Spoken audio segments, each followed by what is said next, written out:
दैनिक आहार है वचन का प्यारा उपहार। रोज का है ये आत्मा का पोषण संसार। हर शब्द में छुपी है ईश्वर की पुकार। आओ सुनो समझो जीवन में लाओ प्यार।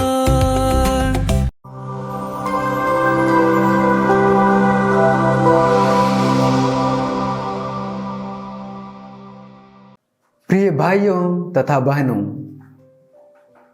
हम सभी पास्का काल के 5वें सप्ताह में हैं और आज के सुसमाचार में प्रभु यीशु हमें बताते हैं कि उनके अनुयायी होने के नाते हमें अत्याचार सहना पड़ेगा एवं कष्ट उठाना पड़ेगा हमारे विरोधियों द्वारा।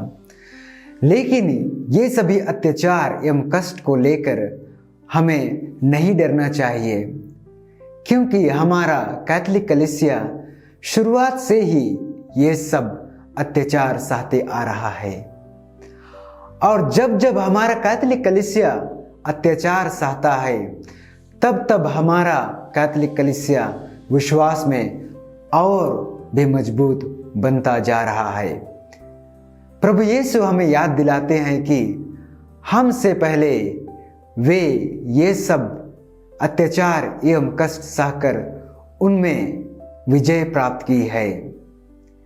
वे हमें साहस दिलाते हुए मत्ती के सुसमाचार अध्याय 10 पद संख्या 28 में कहते हैं, उनसे नहीं डरो जो शरीर को मार डालते हैं किंतु आत्मा को नहीं मार सकते, बल्कि उनसे डरो जो शरीर और आत्मा दोनों को नरक में सर्वनाश कर सकता है।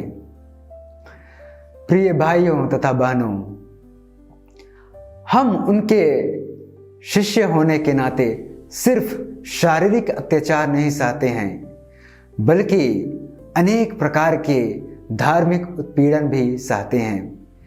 ये सब अत्याचार कब हम सहते हैं?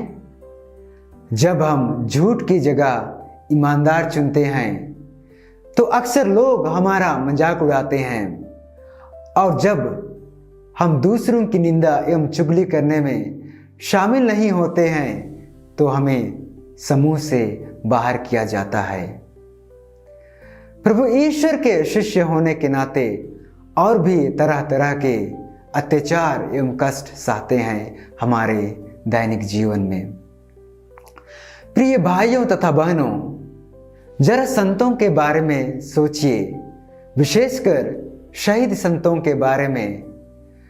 वे भी कमजोर रहे होंगे, उन्हें भी डर लगा होगा, लेकिन यहां एक प्रश्न उठता है कि वे लोग किन से डरते थे?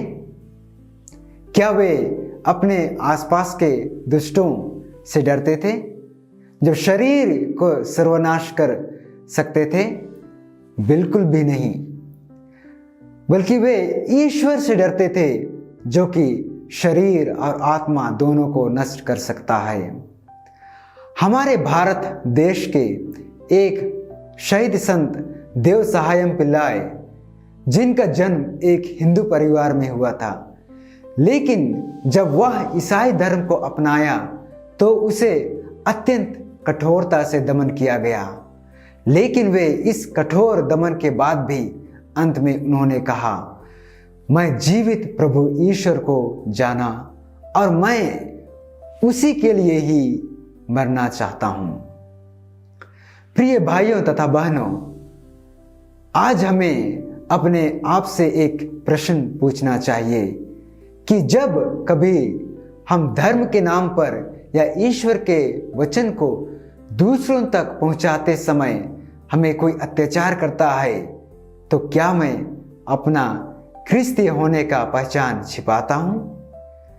कई बार ऐसे भी होता है कि हम हमारे अत्याचारों से बचने के लिए हम अपना ख्रिस्ती पहचान छिपाने का प्रयास करते हैं, और यदि हाँ तो आइए हम देव सहायम पिल्लाई के माध्यम से प्रभु यीशु से प्रार्थना करें कि वे हमें भी बल एवं साहस प्रदान करें कि जब कभी भी हम ईश्वर के नाम पर अत्याचार एवं कष्ट सहना पड़े तो हम भी कह सके कि मैं प्रभु को जाना हूँ और मैं प्रभु के लिए ही अपना संपूर्ण जीवन जीना चाहता हूँ। आमीन।